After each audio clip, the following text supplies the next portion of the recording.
Hello friends, I am Vikram from CET online classes. I hope कि आप सभी बहुत अच्छे होंगे। आज हम लोग पूरे टेंस को खत्म करेंगे। माय डियर फ्रेंड्स, इसके पहले वाले वीडियो में हम सिंपल प्रेजेंट टेंस को कवर कर चुके हैं। हम उसी दिन पूरा खत्म करने वाले थे टेंस को, लेकिन लाइट का प्रॉब्लम हो गया, जिसके वजह से सिर्फ सिंपल प्रेजेंट टेंस को ही हम कवर किए हैं। यदि आप उस वीडियो को नहीं देखे तो पहले उसको देख लीजिए।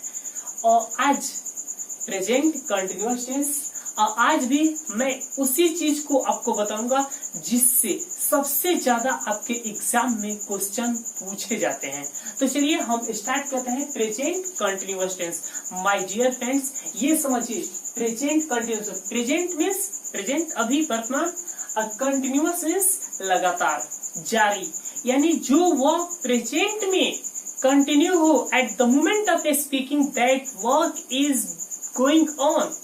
आपके बोलते वक्त जो वर्क जारी होता है उसके लिए प्रेजेंट कंटिन्यूअस टेंस का यूज होता है। जैसे हम कहें कि she is writing a letter, वह खत लिख रही है, यानी मेरे बोलते वक्त वो खत लिख रही है, यानी उसका लिखना खत क्या है, जारी है। माय डियर फ्रेंड्स, इस टेंस में कुछ की वर्ड्स है जिसको आपको थोड़ा सा समझ लेने की आवश्यकता है, वहीं से आपके एग्जाम में क्वेश्चन पूछे जाते हैं। तो आपको ध्यान में रखना होगा ये वर्ड्स जो है now, nowadays, this days, at present, currently, at this moment, ये सब जहां वर्ड होगा वहां पे आप EJMR प्लस V4 यानी प्रेजेंट कंटिन्यूअस टेंस का यूज कीजिएगा। मैं आपको एक दे रहा हूं समझाने के लिए। She is walking with Sam these days। अब देखिए यहाँ पे these days लग गया ना, तो these days होने पे आप is working यानी EJMR प्लस V4 को एक्सेप्ट करके कोई भी वर्ब फॉर्म यहाँ पे लिखे, V1, V2, V3, V5 कुछ भी लिखे, was, were, shall, will कुछ भी, तो गलत होगा। यानी यहाँ पे इज वर्किंग ही होगा। इसमें से कोई भी वर्ड हो तो वहां पे आप EJMR प्लस V4 का यूज कीजिएगा। हम संक्षेप में बता रहे हैं माय डियर फ्रेंड्स कि कम समय में आपका ज्यादा कवर हो सके। अब अगला देखिएगा प्रेजेंट परफेक्ट टेंस, यानी यह ऐसे वर्क को दिखाएगा जो प्रेजेंट में परफेक्ट हो गया हो, पूरा हो गया हो, लेकिन उसका अफेक्ट अभी भी हो। आपको एग्जाम्पल से समझ में आएगा। जैसे he has eaten, और एक मैं लिखूं कि he ate।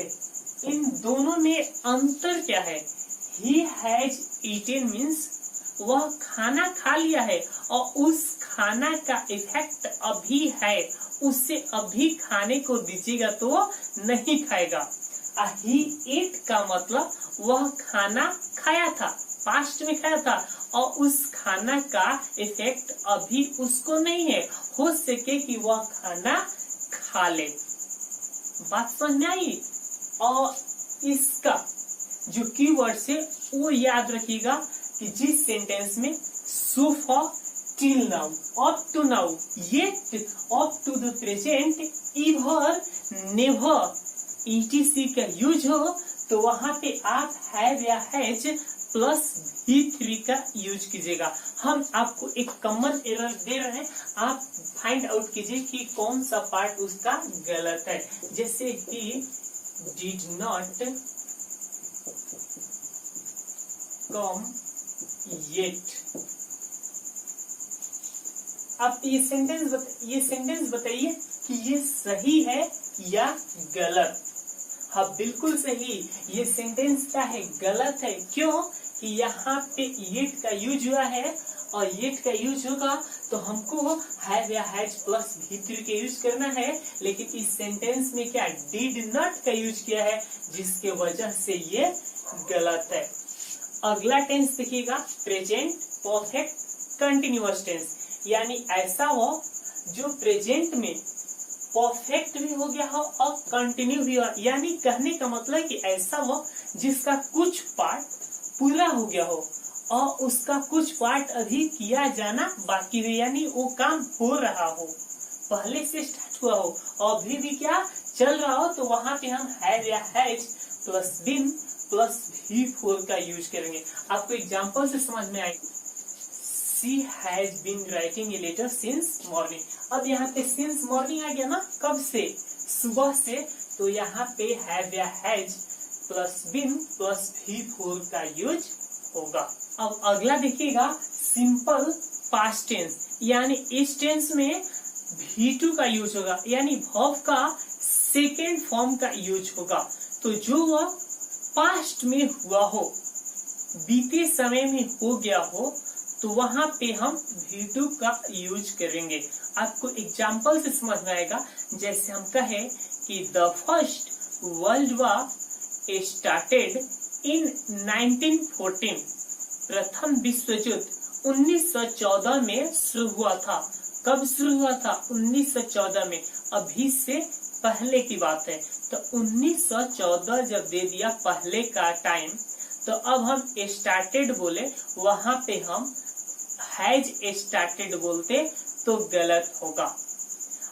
My dear friends, यहाँ पे कुछ इसका कीवर्ड्स है, उसको एक बार देख लीजिए।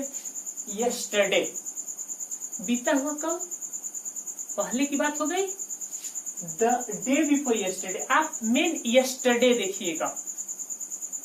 लास्ट मंथ, लास्ट देखिएगा। लास्ट मंथ यहाँ पे लास्ट वीक भी हो सकता है, लास्ट ईयर भी हो सकता है, लास्ट मंथ भी हो सकता है। तो यहाँ पे लास्ट एक देखिएगा। एगो, और मेन एगो, जैसे 5 मंथ्स एगो भी दे दे तो उससे कोई फर्क नहीं, सिर्फ एगो मेन याद रखिए। और 2018 दिया है, यानी जो वर्ष अभी चल रहा है, जैसे 2020, अब 20 के पहले का कोई भी समय दे दे तो वहां पे हम ऑलवेज V2 का ही यूज करेंगे। या जो मंथ अभी चल रहा है, अक्टूबर, इसके पहले का कोई भी समय दे दे, जो आज तारीख है इसके पहले का तारीख दे दे, अभी का जो समय है इससे पहले का पल भर का भी समय दे दे, तो वहां पे हम V2 का यूज करेंगे। एक आपको एग्जांपल समझ में आएगा। जैसे हम कहे कि I have seen him yesterday. अब बताइएगा ये सही है ये गलत? हाँ, ये सेंटेंस क्या है? गलत है। क्यों? कि यहाँ पे यस्टरडे है, तो अब हैव सीन आप जो लिखे हैं ये गलत है। हमारा सही होता, ये काट कर हम लिखते आई सा हिम यस्टरडे, तो सही होता। अब जैसे आपको कोई कभी कभी कंफ्यूज करने के लिए ट्रांसलेशन ही पूछ देता है कि मैंने उसको कल देखा है, तो आप आहे ई है देख कर बना देते हैं क्या कि I have seen him yesterday. नहीं माय फ्रेंड्स, आप याद रखिए यस्टरडे कब? अभी से पहले ना देखे हैं। तो जब पास्ट की बात हो तो वहां पे हम यूज करेंगे वर्ब का सेकेंड फॉर्म। एक चीज और देखिएगा, जहां से क्वेश्चन आता है, तो जब भी प्रेजेंट का अनफुलफिल्ड विश दे जाए, कब का? प्रेजेंट का अनफुलफिल्ड, प्रेजेंट का अनफुलफिल्ड विश दे जाए, यानी वर्तमान का अनफुलफिल्ड, पूरा न होने वाला, वर्तमान की ऐसी इच्छा जो पूरी न हो सकी, शिक्षा का जहां बात हो वहां पे हम V2 के यूज करेंगे। माय डियर फ्रेंड, ध्यान से समझिए कि जब भी प्रेजेंट की अनफुलफिल्ड विश डिजायर, यानी ऐसी इच्छा जिसकी पूर्ति न हो सके, वहां पे हम V2 का यूज करेंगे। अब आपको थोड़ा सा ये भी बता दूं मैं कि इसमें ऐसे सेंटेंसेस में प्राय as if, I wish, he wishes, she wishes, ETC का यूज होता है। आपको एग्जाम्पल से समझ में आएगा। मैं दे रहा हूं यहाँ पे एग्जाम्पल। जैसे मैं लिखूं कि if I a bird I would fly to you। अब माय डियर फ्रेंड्स, यहाँ पे ऑप्शन आपका EJMR was were ये दे दे, तो आपको यहाँ पे क्या भरना है आपको बता दें।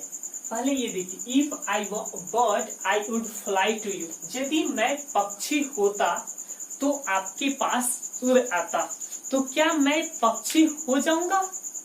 बोलिए संभव है? हम बोले ना कि प्रेजेंट के अनफुलफिल्ड विश, वर्तमान इच्छा कब की है कि यदि मैं पक्षी होता तो तुम्हारे पास उड़ कर आता।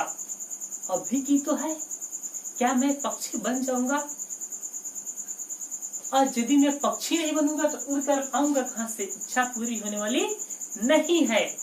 तो अब यहाँ पे हम तो V2 का यूज करेंगे, और जब V2 का यूज करेंगे तो हमारा तो ये तो प्रेजेंट फॉर्म हो जा रहा है, EJMR ये तो खत्म हो गया। अब हमारा वाज वर बच रहा है, तो इच्छा तो आपकी पूर्ति होने वाली नहीं है। तो अब हम यहाँ पे चाहे सब्जेक्ट हमारा सिंगुलर हो या प्लुरल हो, हम ओनली वर का यूज करेंगे। ये आपको इतना दे देगा और नहीं तो टू बी दे देगा।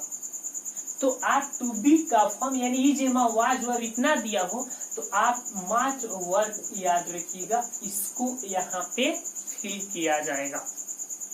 माय डियर फ्रेंड्स, आपको समझ में आया नहीं? एक और एग्जांपल देखिए, आप किसी को बोलते हैं कि यदि मैं राजा होता तो तुम्हें अपनी रानी बनाता, क्या आप राजा बन जाएंगे? यदि आप राजा होते तो ऐसा कहते ही नहीं।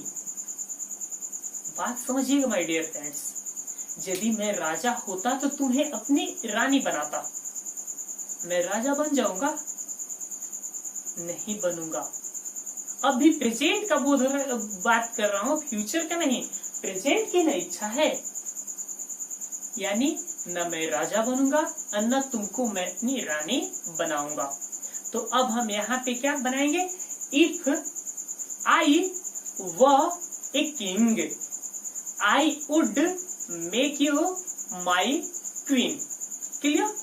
अब यहाँ पे एक और देखिए, हम कहे कि यदि वो आती तो मुझे सब कुछ देती। इफ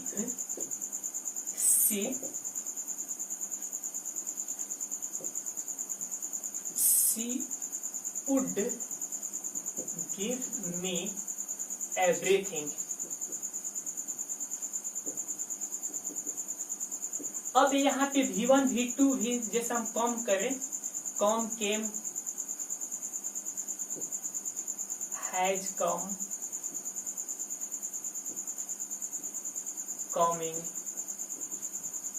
कॉम्स, पांचों फॉर्म दे दे। यहाँ पे EJMR लगाकर कमिंग देगा, इज कमिंग या वाज कमिंग। तो माय डियर फ्रेंड्स, यदि वह आती तो मुझे सब कुछ देती, तो क्या ये संभव है कि वो आ जाएगी और आपको सब कुछ देगी?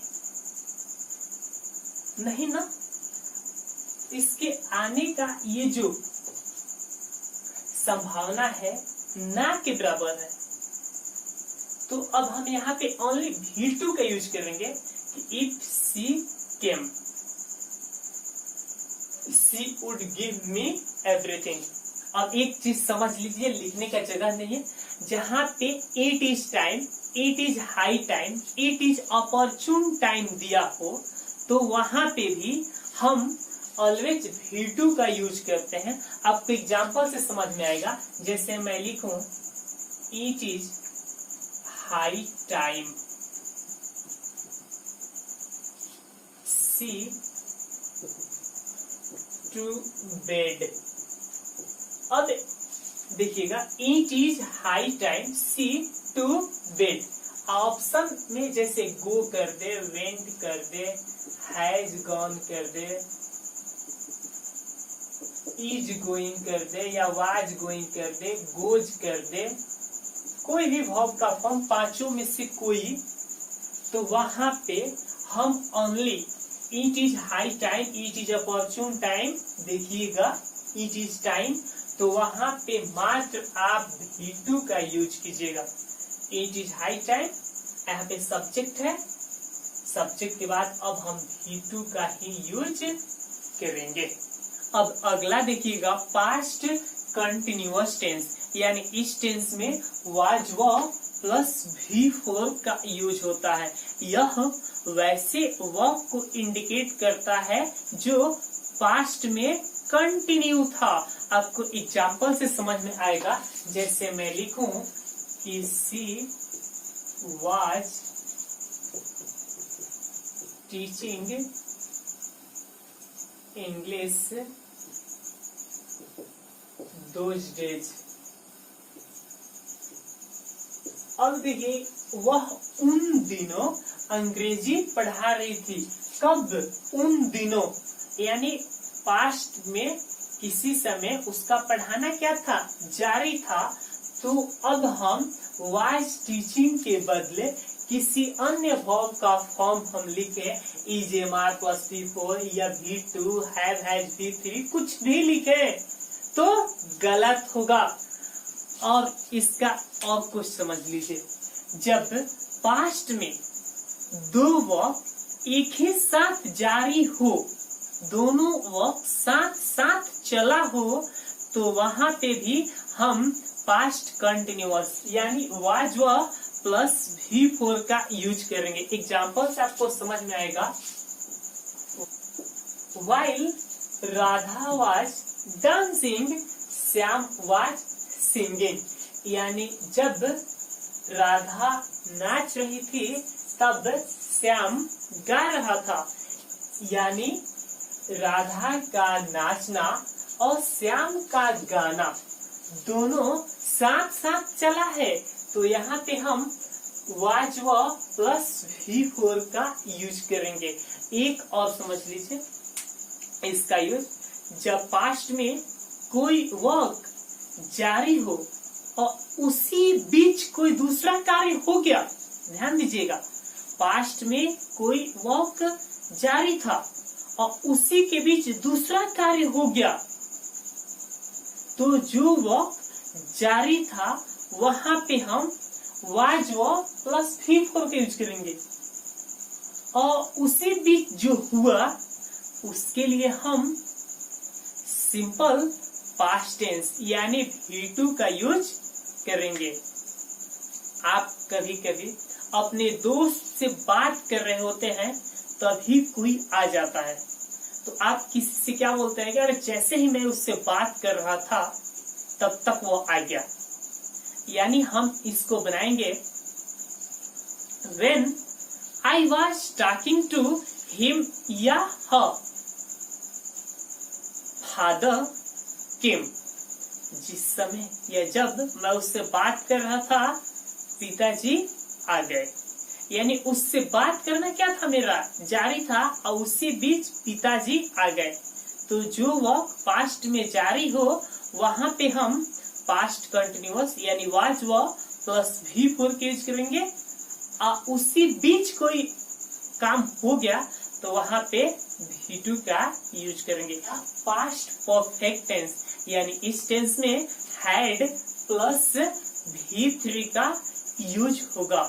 माय डियर फ्रेंड्स, जब भी पास्ट में दो वर्ब का जिक्र हो, उन दोनों में जो वर्ब पहले होता है उसके लिए हम हैड प्लस V3 का यूज करेंगे। जो पहले होगा और जो बाद में हुआ होगा उसके लिए हम सिंपल पास्ट टेंस यानी V2 का यूज करेंगे।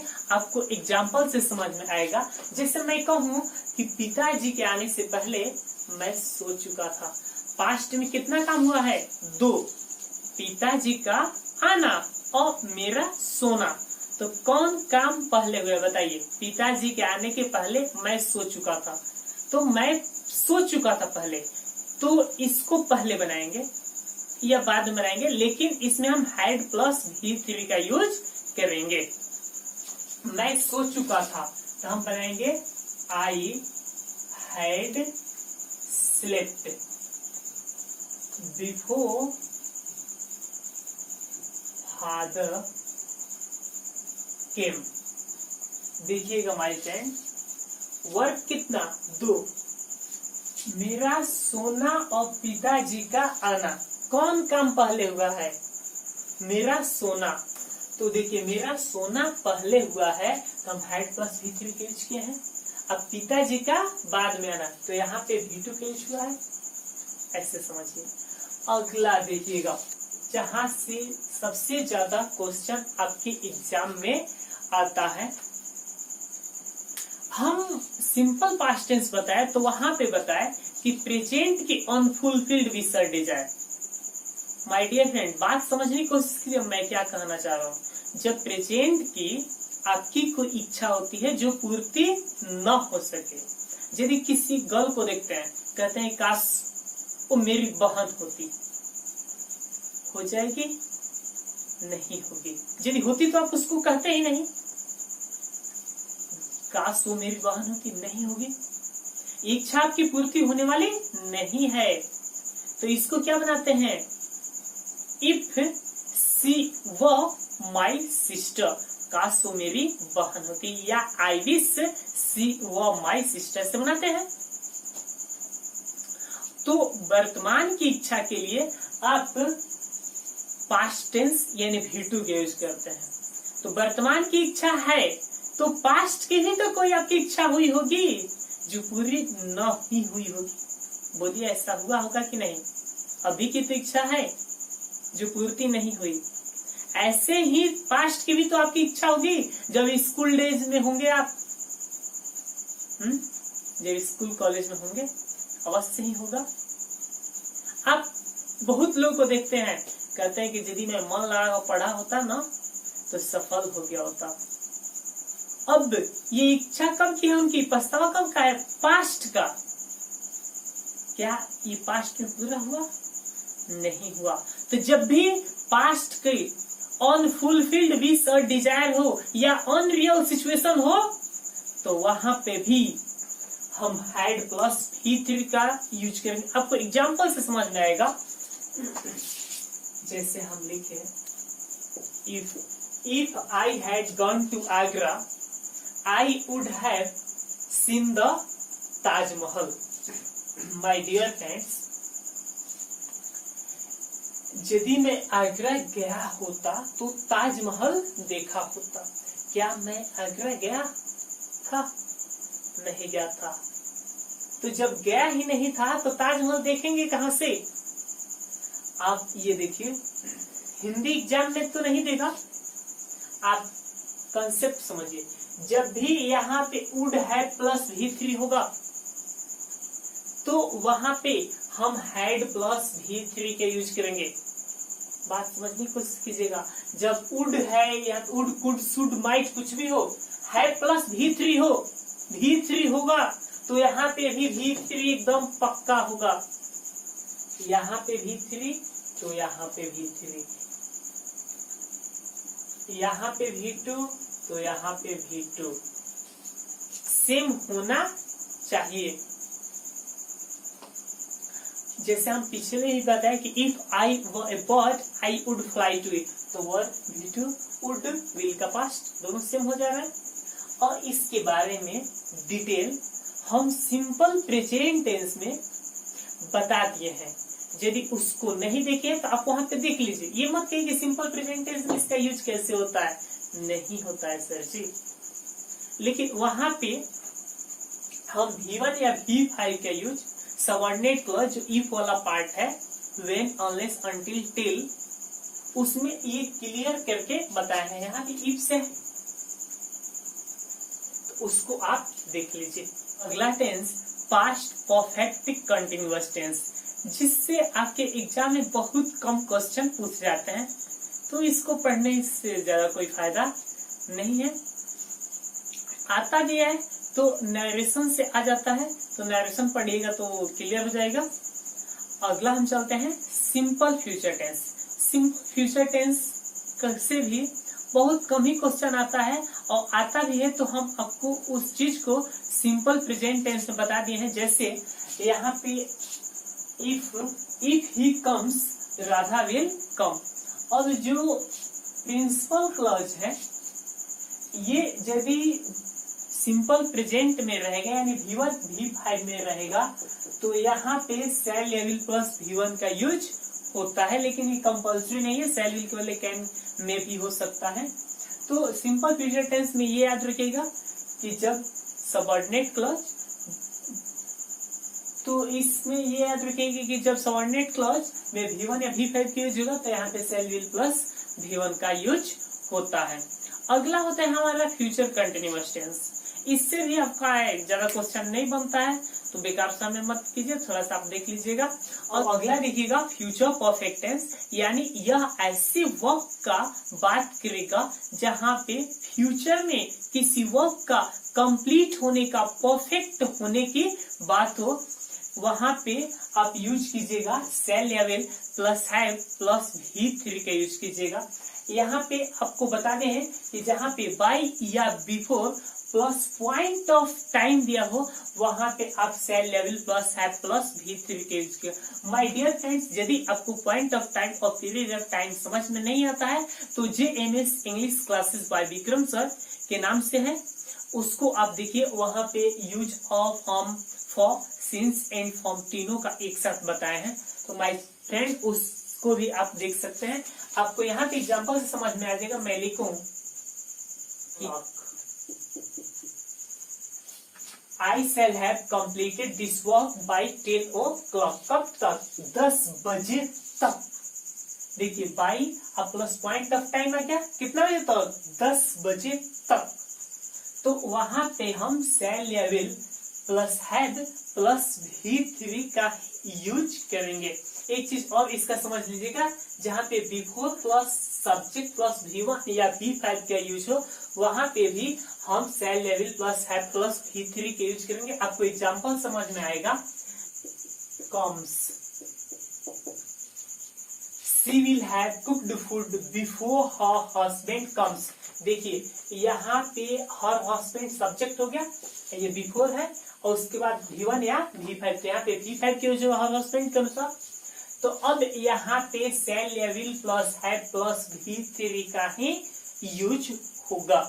माय फ्रेंड एक बात समझ लिए, जहाँ पे before plus subject plus V1 या V5 का यूज होगा वहां पे shall will plus have plus V3 का ही यूज होगा। आपसे कोई पूछता है कि पिताजी के आने से पहले वह खाना खा चुकेगा, तो पास्ट परफेक्ट वाला दिमाग मत लगाइएगा, और यहाँ पे आप V2 का यूज मत कीजिएगा।